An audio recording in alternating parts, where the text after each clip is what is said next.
आखिर क्यों छुपाई गई यजीद की वो सच्चाई जो 99% मुसलमान नहीं जानते?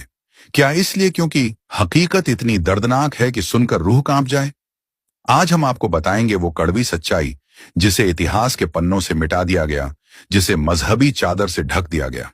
यजीद, जिसने करबला की जमीन को खून से रंगा, सिर्फ हुसैन नहीं, इंसानियत का कत्ल किया। मगर उसकी असलियत पर चुप्पी क्यों? क्या डर है इस सच्चाई से? इस वीडियो में हम आपको सुनाएंगे वो कहानी जो आपकी सोच को हिला देगी। तैयार हो जाइए, पर्दा उठने वाला है। वो वक्त इस्लाम के इतिहास का सबसे अंधेरा द्वार था, जब हक और बातिल आमने सामने खड़े थे। एक तरफ वो था जो पैगंबर का नूर था, जिसका बचपन नबी की गोद में बीता, जिसे रसूल अकरम अपनी आंखों की ठंडक कहते थे। और दूसरी तरफ था यजीद, एक ऐसा शख्स जिसकी नस्ल में तख्त का लालच, नफरत, शराब और जुल्म का जहर कई पीढ़ियों से चला आ रहा था। यजीद की नस्ल बनी ही थी इस्लाम के दुश्मनों से। उसका दादा अबू सुफियान, जिसने नबी के खिलाफ तमाम जंगों की सरपरस्ती की। उसकी दादी हिंद, जिसने जंग ए उहद में हजरत हमजा के सीने को चीरकर उनका कलेजा चबाया। और उसका बाप मुआविया, जिसने अपने फायदे के लिए इस्लाम को सियासत की चादर ओढ़ा दी और खलीफतुल मुस्लिमीन की कुर्सी को विरासत बना डाला।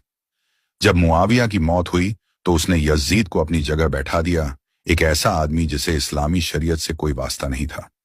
उसे कुरान से दिलचस्पी नहीं थी, नमाज से रिश्ता नहीं था और अल्लाह के डर का कोई एहसास नहीं था। वो शराब पीता था, खुलेआम जुए खेलता था, बंदरों को इंसानों की तरह कपड़े पहनाकर दरबार में नचवाता था और रातों में अय्याशी उसकी आदत थी। लेकिन उसे सबसे ज्यादा ताकत की भूख थी। उसे मालूम था कि अगर उसे सही मायनों में इस्लाम की खलीफत का दर्जा चाहिए तो उसे सिर्फ रसूल के नवासे से बैत लेनी होगी। हुसैन, जो दीन का उजाला थे, अगर एक बार उसका हाथ थाम लेते तो दुनिया यजीद को भी इस्लाम का साया मान लेती। और यही बात यजीद के लिए सबसे जरूरी थी। मगर इमाम हुसैन जानते थे कि यह सिर्फ बैत नहीं थी, यह इस्लाम को गिरवी रखने की बात थी। अगर उन्होंने झुककर हां कह दिया तो सारा इस्लाम बर्बाद हो जाता। उस दिन से हलाल और हराम की पहचान मिट जाती, जुल्म को मजहब कह दिया जाता। यही वजह थी कि हुसैन ने कहा, मुझ जैसा शख्स यजीद जैसे फासिक, फाजिर, शराबी और काफिर के हाथ पर कभी बैत नहीं करेगा। हुसैन का इनकार यजीद को बर्दाश्त नहीं हुआ। उसके लिए यह सिर्फ एक मना करना नहीं था, यह उसके तख्त और उसकी ताकत की तौहीन थी।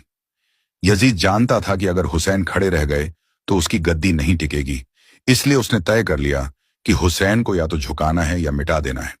मगर हुसैन कोई आम इंसान नहीं थे। वो